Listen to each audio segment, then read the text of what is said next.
Welcome to Surviving Society.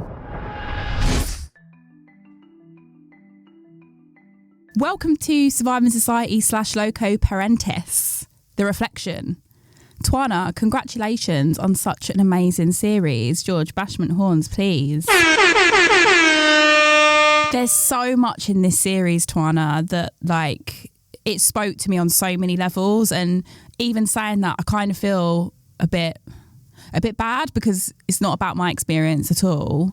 But I think hearing about the care experience from those who've lived experiences and trauma around it, or the people that work in it as well, it made me realise, on a deeper level, just how many structural and social issues map onto the care experience, which means that, yeah, there are things that I'm going to find relatable to it, whether it's to do with childhood trauma, like parenting, poverty, inequality. So yeah, I think it's been just such an amazing series. Thank you very much. That's kind of what I hoped for when I did it and I thought about it. I did some episodes before for Loco Parentis. This was before COVID. Did quite a lot, and it was a mixture of interviewing adults who'd been in care. Some of them were adopted, and then but within that there were a few care professionals as well. So there was a journalist who was also a foster parent, and there was somebody who worked for a CEO of a charity that was also dealt with foster parents. And so that was kind of interesting to get their perspective. There was also an academic as well. At the time, as a child, you don't get to hear those conversations. You don't have those conversations with people. You're just a child. You're going through some stuff. You go to school. You might have a conversation with a social worker, like the slightly older that you get. But that's it, really. So for me, it's kind of like a chance to go back and have a think and expand the conversation about care. Yeah, definitely. And I don't know, for me as someone that's known you for a few years now, it's been interesting to look at kind of your trajectory in terms of how you talk about the care experience, both from a lived experience and politically. So I feel like, for me, listening to your series on this, it felt like one of your more open shows that you've done. Would you say that's fair? Yeah, definitely. I'd never heard you talk directly about your experiences, and I, as someone that knows you, I just was like, this is so powerful. Twayna's amazing. I do. Well, not to some friends. I don't talk about a lot of that, and that's people who I've known for like half my life, known forever. They know I've been in care. They know, but we don't. That's not the relationship I have with them. But some people, they might get a slightly emotional response around certain times of the year, but I don't really go deeper. Like Carl probably is one of the only people who I have sort of conversations with, but that's kind of me and Carl's conversations on that have kind of been a bit more, the older that we've got, it's a bit more, we deep it a bit more. Carl's episode is my favourite, by far, because it was I just think it was the rawest, and I think it was the one that, again, touched on loads of different experiences that people can relate to. But I really liked, and you saw this in other episodes as well, but I really liked the conversation around trauma and healing as something that's lifelong, but also the ways in which we externalize trauma. So you talked about kind of laughter. Carl talked about kind of learning sociological theory, but then not actually seeing how it can apply to his life until later on. Yeah, I just think the way the mind works, or the brain works to survive and get through life is what came across, I think, for me in that episode and across the series. But me and Carl, we met at uni, and we both doing sociology, and I was interested because I wanted to find out about identity. That's what I was interested in. I'm a black woman, I'm from South London, I have no connection really to my blackness. Let me read some books. And then I because I'd in my teens had got sort of connected to being sort of black and sort of black British through popular culture. And so then I went to Goldsmiths, did sociology, and then came across Paul Gilroy and Stuart Hall, and I was just right, phew. Yeah. And Carl's kind of pretty similar, but there was also he's into a lot of other stuff, a bit more philosophy, a bit more sort of psychology, psychotherapy, all of that kind of stuff. But yeah, it's you have to find, you can't, I don't know, you kind of have to find answers to who you are, because sometimes actually the system doesn't give you answers to who you are. It's we'll put you in this position and you are safer and your situation is better than it was, even though I kind of like to say it's different than it was. And there are some things where it was better, but also like going into care is not necessarily a better experience. It's just a different experience. And sometimes out of that can be like positive. Sometimes people go into care and have a dreadful time. And also like when they came into care, in comparison, what happens to them once they're in care can be more dreadful than why they came in. That's a failure of the system. That's like a statement for another day. I don't even know where I was going with that, but yeah, just me and Carl. I think it was really interesting hearing the guests who had lived experiences as well as yourself sort of revert back to being children and remembering different times and like how it was ordinary. And like that's what really came across in the series as well, like the ordinariness of care. And like your stories and how you're talking is resistant to victimization, it's resistant to exceptionalizing anything, and it's like this was just how it was. And I remember this, I remember that, I remember the moment that it was clear that things were gonna get a bit better. And like I just think that was so powerful. It is really, to me, I just think, and like the reason why I wanted to get all of those people on, from like Paul and Rose from the care experience movement to like Lillian and T, because like for lots of different reasons I sort of came across the care experience movement online, and I sort of knew of them in a slightly different iteration, but it was towards the end of like my time on Twitter, and there was like some interesting conversations that were going on within like the care experience community online in the UK, and I just thought, this could, some people I think are going to do some interesting stuff. And the care experience movement came out of that. And they like, because, I think Paul mentions they were talking about, he was being reading like disability theory, which I think is really interesting. Yeah. And it's not just like going, we're in care, we're just gonna go and talk to some people. It's like actually it's based in something. And I was like, all right, instead of just people just going, I think we should go to Parliament and I want to talk to the Prime Minister. You're like, come on. Let's go Parliament, yeah. Let's just like, what are you doing? So that to me, it just it's grounded in something. So I thought, right, these lot are really, really interesting. Pause, I think, they just do like amazing work, to be honest. Because we don't hear, within sort of, kind of the conversation around care and all the rest of it, it's taken out of, it's the people who live it, they're not the ones who get to speak publicly about it, except in certain like exceptional situations, or we'll only have like, do you know what, there's hundreds and hundreds and hundreds of people in care at the moment, children in England and Wales. There's about maybe like 100,000 children from the ages of 0 to 18. Don't hear from them publicly at any point. You might hear from some of them when they're adults, only if they've done something really exceptional. They go on to be really exceptional. We'll only hear about somebody who's been in care if they've ended up dead, and we still don't get to hear from them. It's like they're spoken about in a way, and it's just like, so then everyone has this conversation around care, still without people who've had care experience actually adding some more to that experience. Like, what's it like? This is not for now, but like, I could tell you what it's like to live in a home with violence, but no one ever wants to hear that. They just want to turn around and go, these parents were violent to their children, the child died. You're like, yeah, but there's more. There's like, as much as you don't want to know, there is a lot more to that than you want to know. Do you know what I mean? Like, we're not ready for those conversations yet. It's like, actually, it's not really as black and white as you'd like it to be. It's like, it's really complicated. Like violence is so like violence within families is so complicated. And so intimate. Yeah. Do you know what I mean? So, and like, obviously, if you're a 4-year-old and you survive that, you can't articulate that at 4. And I don't think, and publicly anyway. And neither should you. But it's like, actually, we need to be having these conversations in slightly different ways about what happens in homes, I think. Do you think that people aren't ready to have some of these conversations because people struggle with nuance.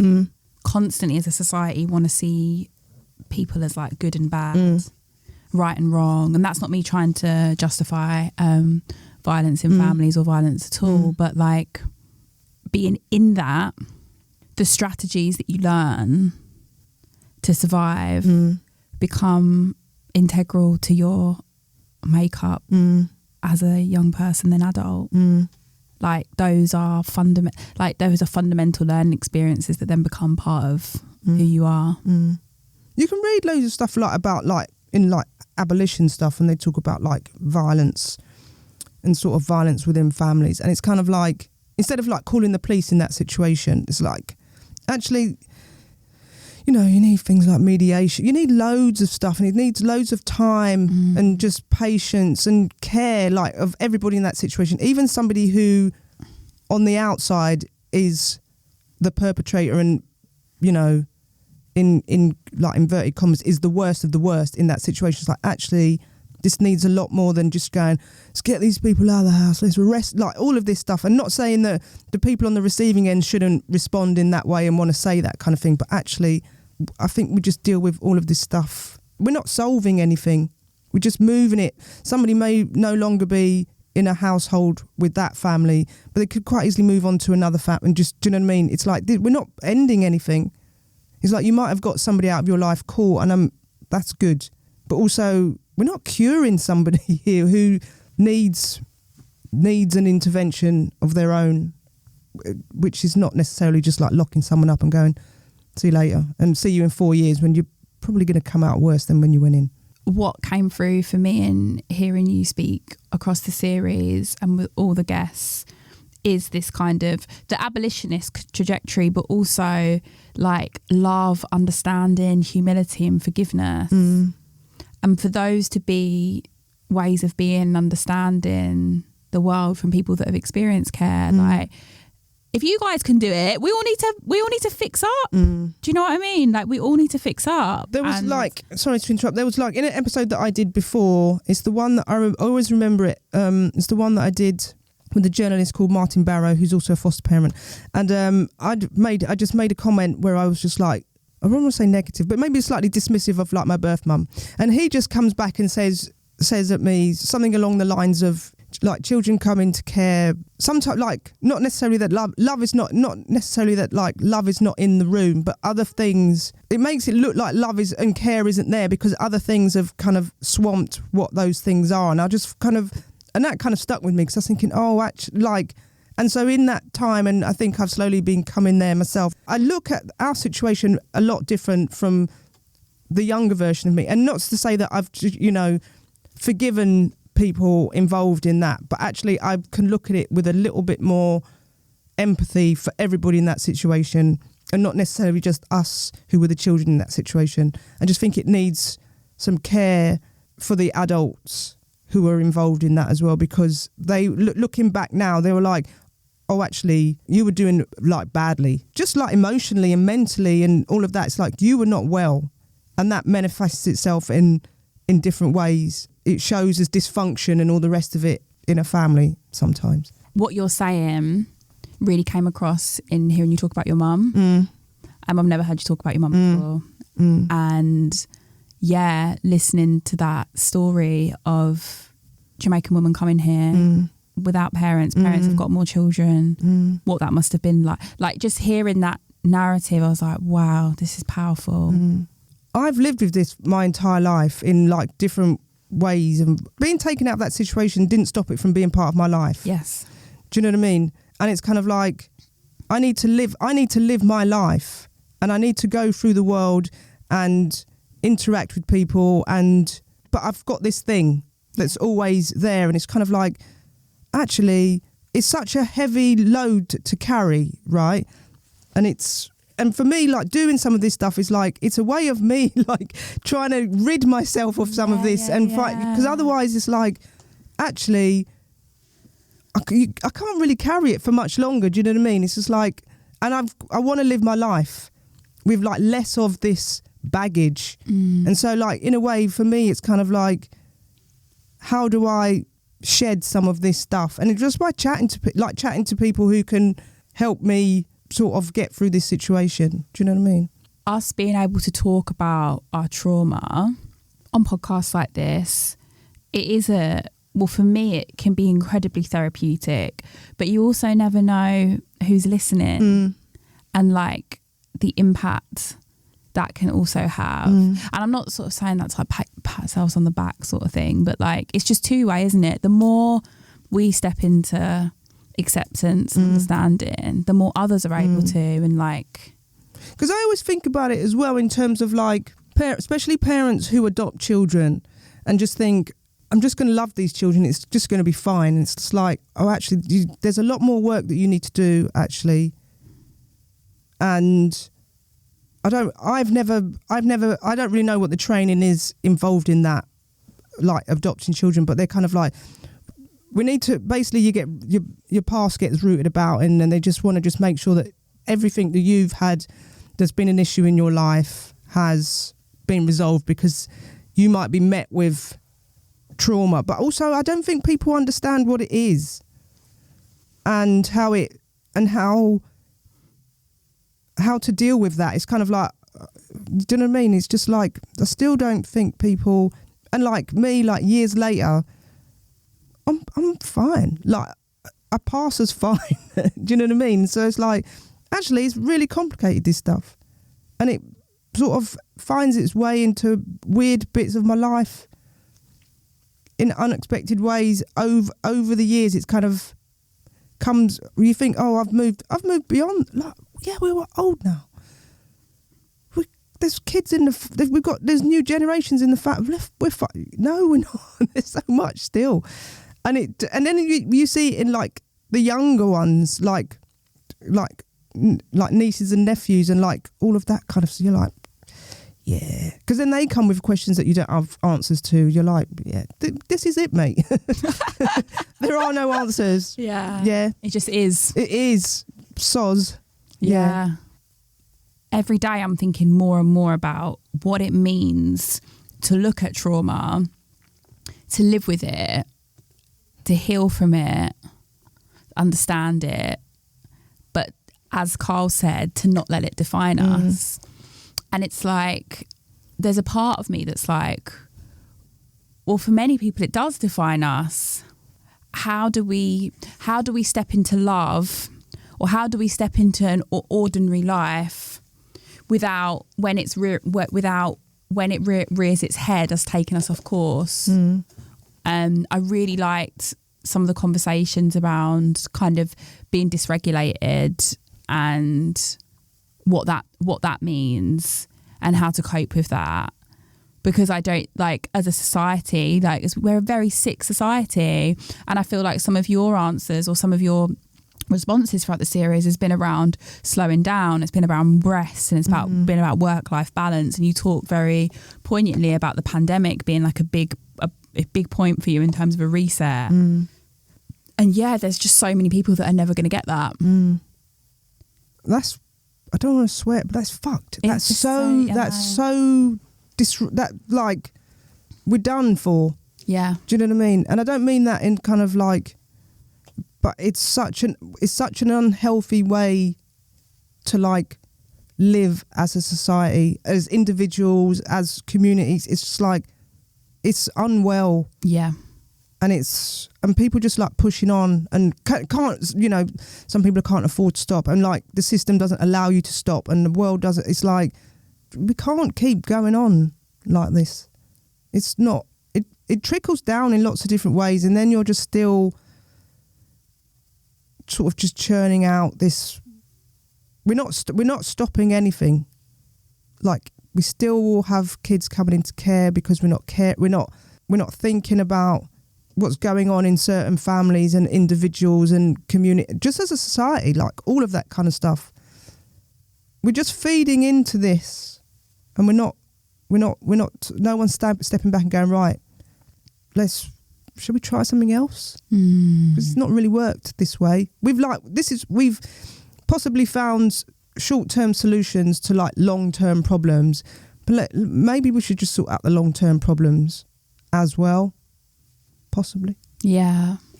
Yeah. No, definitely. And do you know what? I think the other thing alongside of this that I think came through in the series, particularly with the care experience, was agency and how powerful agency is.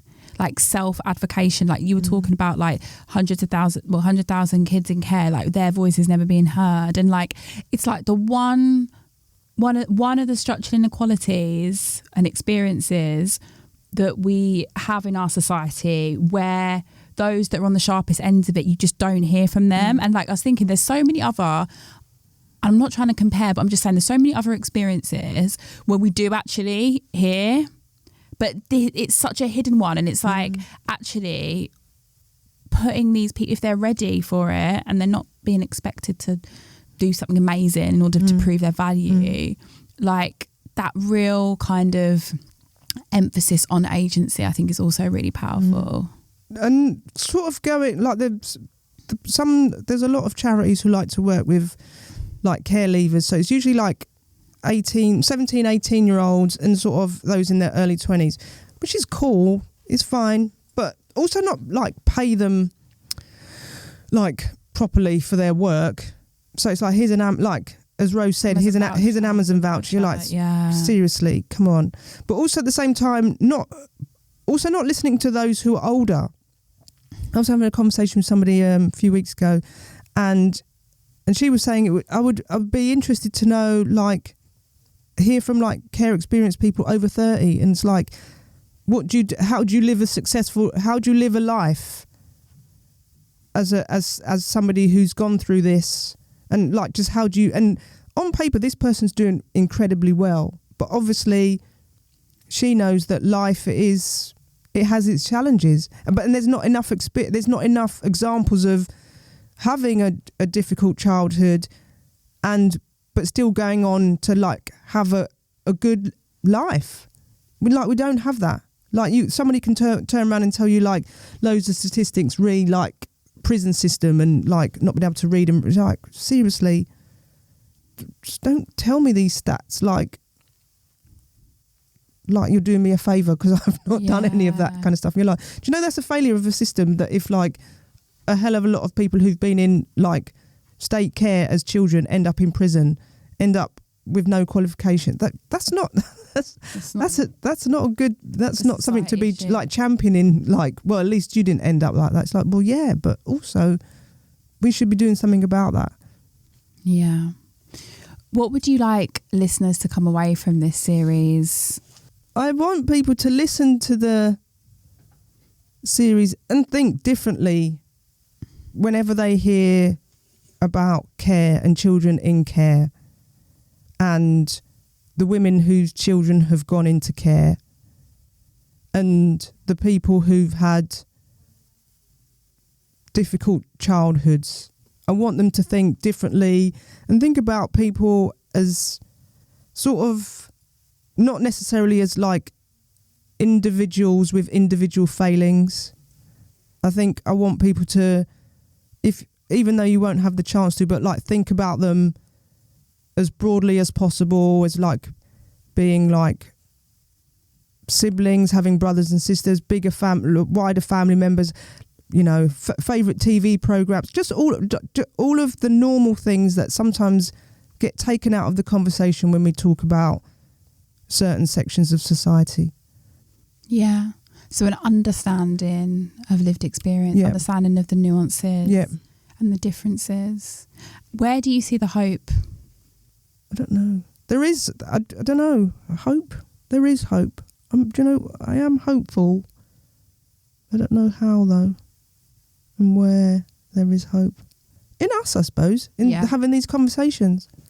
You know, I'm proud of everyone who came on to the series and spoke, you know, for T especially, who found some of it quite difficult. I liked all of the conversations that I had. I thought they were brilliant, but I also thought the relationship between Lillian and T was really moving. It was really special. Like, and it just felt, that to me felt really nice. And it's a bit of a weird word to use, but I just thought, you know what? This is actually quite lovely. And so I'm proud of that conversation, just for that, for Rose and for Paul, just for like being robust in their like sort of advocacy of like care experience people and broadening the term of like care experience, but also like championing like young people in a way which we don't usually like. You know, we know about that, and also just Carl for just being cool and just being able to articulate that in a way, but also, do you know what I mean? So yeah, that's the hope is in there, and the hope is in those kind of conversations, and to sometimes try and, I think people should, even though you said it's not your experience, but you could draw a lot from a lot of it. And I think in a lot of stuff that I do with some of the work that I want to do, it's like there is a core to it, but it's just like there's universal experiences in a lot of stuff, and that's what I'm sort of into. So like, even if you can turn around and go, I've not had that, but actually I can tip in, that's the little bit. Yeah, it's that kind of stuff. That's the hope, yeah. Twayna, thank you so much for producing and hosting such an amazing series. I feel so grateful that you've chosen to do this with Surviving Society. Thank you for letting me do it, guys. Thank you. Thank you for listening to Surviving Society. To support our work, you can rate, review and subscribe. To host or produce a series of Surviving Society, get in touch with us via Twitter or Instagram.